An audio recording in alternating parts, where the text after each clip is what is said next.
Good morning everybody, this is Avinash Agarwal, your success guide in the journey of scoring more marks, cracking exams and achieving your goals. In this video, I'm going to share with you 10 tips for the last few weeks before the examination. Last few weeks before the examination are very crucial or play a very important role in every student's preparation. They can actually make or break your preparation. They can make your preparation if you stay focused and if you're on the right track. They can break your preparation if you get distracted. So with the help of this video, I'm basically going to share with you 10 tips or 10 points which would basically talk about what to do and what not to do in the last few weeks before the examination. So the tip number one is intense review of the material. The biggest mistake which most of the students do is that during their preparation till the last moment they keep on running after more and more knowledge. Remember, your success and failure in competitive examination is not dependent upon what you do not know, but is dependent upon what you know. What makes perfect sense is to consolidate it, revise, recapitulate whatever we know or whatever we have learned in the last 1 year. So tip number one says, in the last few weeks before the examination, we should only and only focus on revising and consolidating whatever we have learned in the last few months of our preparation or in the complete 1 year of our preparation. What it also means is that we should not try solving new questions, we should not try new question banks, we should not try any new book. Tip number two is we have to practice a lot of output. Whenever you are preparing for any kind of competitive examination, you are giving input in terms of hard work, in terms of hours you are studying. But your success and failure is not dependent upon what input you have given, but it is dependent upon what output you are able to produce in the examination hall. And the results of a survey said that most of the students fail or most of the students score less, not because of lack of input, but because of inability to convert that input into output. So in the second tip which I am talking about, in the last few weeks before the examination, your focus should be on producing output, practicing a lot of output. Rather than passively revising your syllabus, you should focus on active recall. Try to, without opening the book, try to recollect in your mind the key concepts of the chapter. Try to make a mind map and try to summarize the entire chapter on one page. Try to write all the important keywords of a particular chapter. Try to solve the questions without referring to the solutions. Try to solve the questions which you could not solve while you were preparing and you might have marked them very important or important. Try to revise all the things and try to revise them independently without referring the book, because in a competitive examination it is not important that whether you know a question or not. It is not important that whether you can solve a question or not, but it is also important that whether you can solve the question in the fastest possible time. There are two things which you need to do. One is that you should have done your revision thoroughly, and second, you should practice producing output in the last stages of your preparation. The third tip is giving as many mock tests as possible. All of us must have experienced a situation wherein immediately after coming out of the test, we come to know that there are some questions which we can immediately solve the questions and we attempted them wrong, or there were some questions which we could not solve in the examination hall and we can solve it immediately after the examination. So that means getting used to examination tension and pressure is extremely important for your success. Whatever input you have given during your entire preparation, it is extremely important that you should also get used to examination tension and pressure, that is ability to produce output. Now I am adding on one more parameter to it, ability to produce output under examination tension and pressure. Now for you to do that, test plays a very important role. Test not only helps in producing output and quick revision, but it also helps in giving finishing touches to your preparation. What I truly mean to say, tests which have been given in true spirit and manner. And what I mean when I say tests which have been given in true spirit and manner is that the mistake which most of the students do is that they give a lot of tests, but they do not do post-test analysis. Unless and until you do post-test analysis, you do not know what is that you should do so as to improve your score. Unless and until a test is telling you where you are, where you have to be, what is the gap, which subject the gap is maximum, and what exactly you should do so as to fill up this gap, it is not a test. Clearly, test number one should tell you what is that you should do so as to improve your score in the test number two. Test number two should tell you that what are the specific areas you need to work upon so as to improve your score in test number three. If your tests are not giving answers to these questions, they are of no use. Let me give you an example. Let me give you a case study. There was a student who was taking counseling services from me. He was preparing for NEET entrance examination. He gave a mock test, and out of 200 questions, he solved around 170 questions. Out of those 170 questions, he attempted 130 questions correctly. And he wanted to improve his score by around 70 to 80 marks. So there were two areas wherein we could have worked upon so as to improve his score. One was questions attempted wrong, another was questions unattempted. So the main focus area or the first focus area was questions attempted wrong. So out of 160 questions which he attempted, 130 were correct and 30 questions were wrong. So we asked him to solve those 30 questions. We gave him additional 30 minutes and asked him to solve those 30 questions immediately after the examination. Now to my surprise, in those 30 minutes, out of 30 questions, he was able to attempt 22 questions, and out of those 22 questions, 20 questions were correct. 22 questions, out of 22 questions, 20 questions were correct. Now 20 questions correct means 20 multiplied by 4 is equal to 80 plus minus 20 marks. That means he can immediately, he could have immediately improved his score by 100 marks if he would have attempted those questions correctly in the examination hall. We further asked him that right reason why you could not solve the question correctly in the examination hall in front of each question.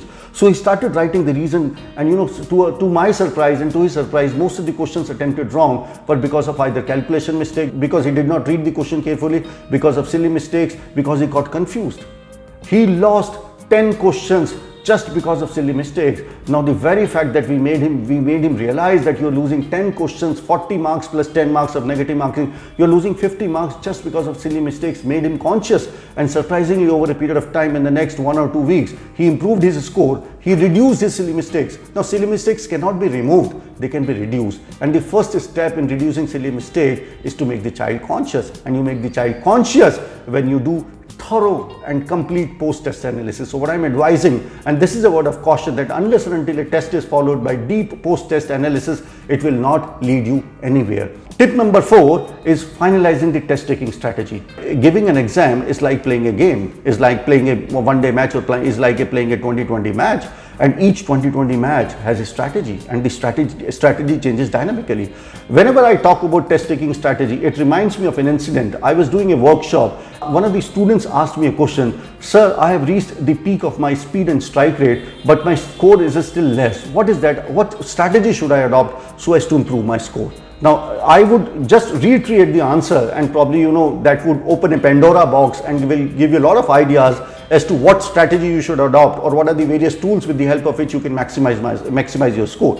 So I told him, his question was that I have reached the peak of my speed and strike rate, but my score is still less. I want to still improve my score by 50 to 60 marks. What is the strategy I should adopt so as to write the test? So let me, before I answer this question, let's see how what is going on in an examiner's mind, or what is that an examiner makes while setting up a question.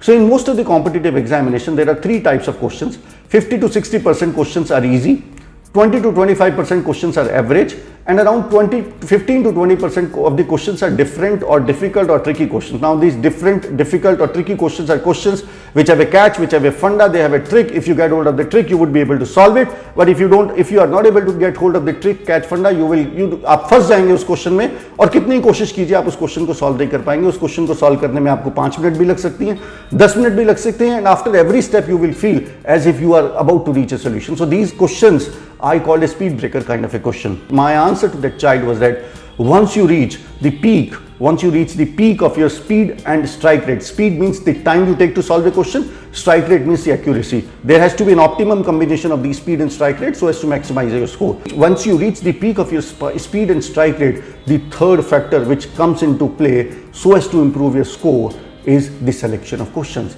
A selection means what to do and what not to do.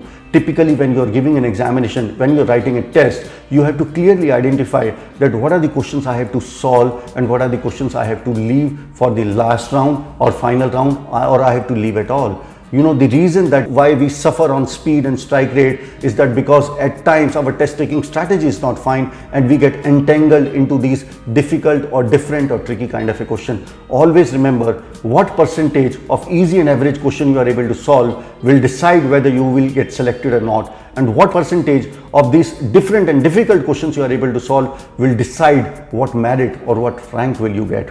Now, whenever I am talking about test taking strategy, basically it is about deciding about what sequence you want to appear in the test, which section, whether you have a section wise strategy that I would like to start my paper with physics, chemistry, maths or biology, or whatever it is, what time do you want to allot to each sections. So these are some of the parameters which you should decide and which you should formalize whenever you are whenever you go and write a final test. But always remember, competitive examinations are full of surprises. So you make your strategy, test taking strategy should be flexible. I remember of a student, a very good student who was taking counseling services from me, and his favorite subject was maths. I was expecting him to get a rank, a triple digit rank in IIT JEE examination.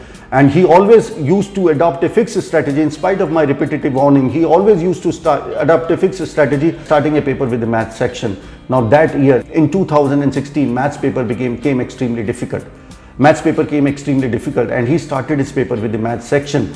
And he got entangled so badly in the maths section that by the time he realized, it was too late, and he could not give proper time to the physics and chemistry section. So what I'm trying to say is that, like a cricket match, in a cricket match, the strategy changes with every ball. 1 over, 2 wickets down, and the strategy changes. 1 over, two balls, two consecutive sixes, and the captain says the fields to get dispersed and the fields to get scattered. So like a cricket match, like a 2020 match, be ready for surprises, and your test taking strategy should be flexible. Tip number 5 is avoid talking about your preparation and state of mind. Avoid getting into gossiping or avoid getting into too much talks with your friends or relatives or teachers about your preparation, your state of mind, your anxiety level, your sleepless nights. This is covered, this is not covered. All these things would not make any sense. In fact, they can make you more and more nervous. What makes sense is that you should remain calm and composed. Tip number 6 is post a lot of positive messages around your study table. It is extremely important. It is extremely important for you to remain positive, to remain motivated in the last stages of your preparation. Now, one of the tips which I did in my preparation and which I advise to all students who are taking any kind of counseling services from me is that you should paste a lot of motivating posters on your study table. Paste a family photograph, paste a happy family photograph, paste a photograph wherein you have won an appreciation from a school, paste a photograph wherein you have won any tournament, wherein you have done anything extraordinary. Watch them. Whenever you get demotivated, just close your eyes, take 2-3 deep breaths and watch those photographs.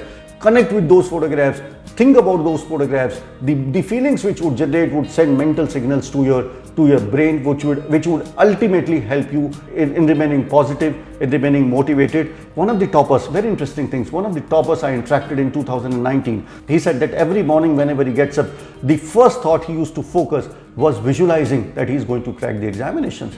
So tip number 6 is that it is very important for us to stay positive, to stay motivated.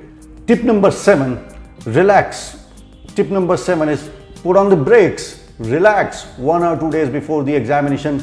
Always remember that success is not about running fast. It is not about running fast. It is about running in the right direction. So just put some brakes to your preparation. Do not try to do too many things. You should slow down your preparation. You should relax. You should relax before the examination. Believe me, a little bit of anxiety is normal. Everybody has, those anxious moments when we are 1 or 2 days away from the examination. So it is absolutely normal. I remember of a story wherein a reporter was interviewing one of the top singers of India, and he was following up with the singer right from the morning till the last show in the night. He narrates an incident that when he met the singer in the last show behind the curtains, the show was about to start and the name of the singer was about to be announced in 4 or 5 minutes, and he said the reporter observed that the singer was anxious, the singer was nervous, he was not feeling very confident. And remember, this was a singer who has been singing for 20-30 years. And also remember that he knew that he was being interviewed and he knew that he was being filmed. So probably that was a controlled reaction. So little bit of anxiety is okay, but the moment the name of the singer was announced,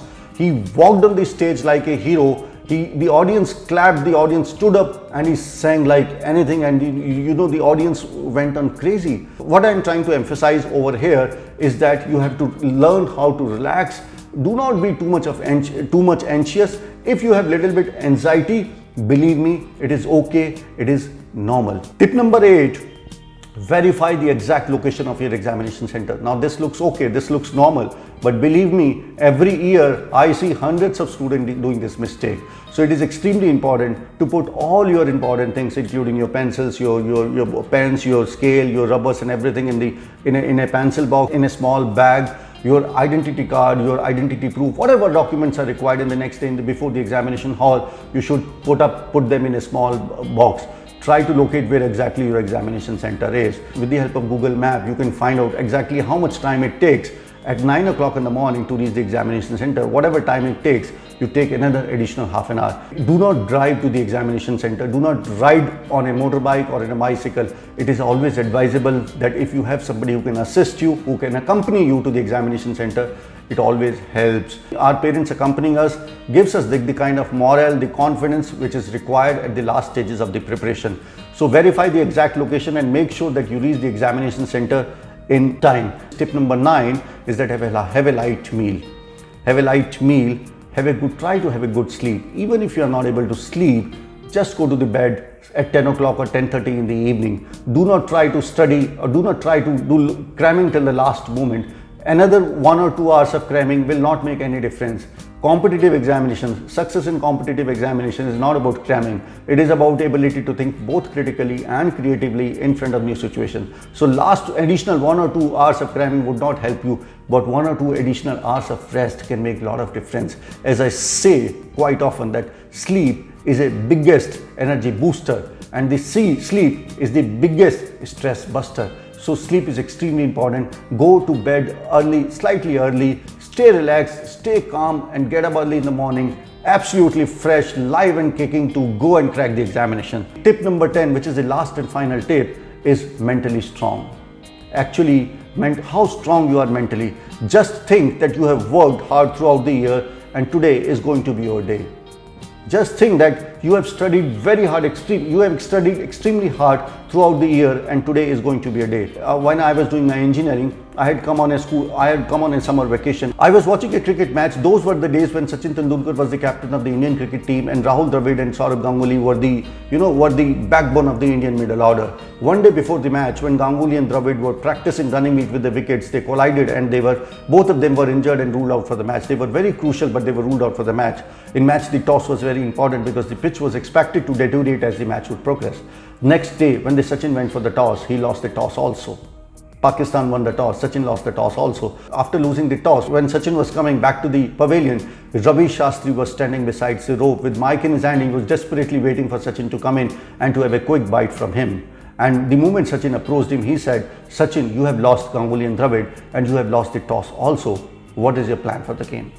Sachin, I remember those intense 30 seconds. Sachin is bit shorter than what Ravi Shastri is. I still remember Sachin's head was like this. His eyes were closed. He waited for 10-15 seconds and then he took his head an eye-to-eye contact with the Ravi.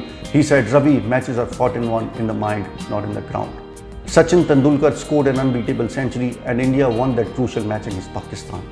So, dear friends, what I'm trying to tell you is that there are many other people, there are many other friends, relatives, other students who have done this in the past. You can also do it. The only thing is that you have to start believing and behaving as if others have done it. I can also do it. So that's it for this session.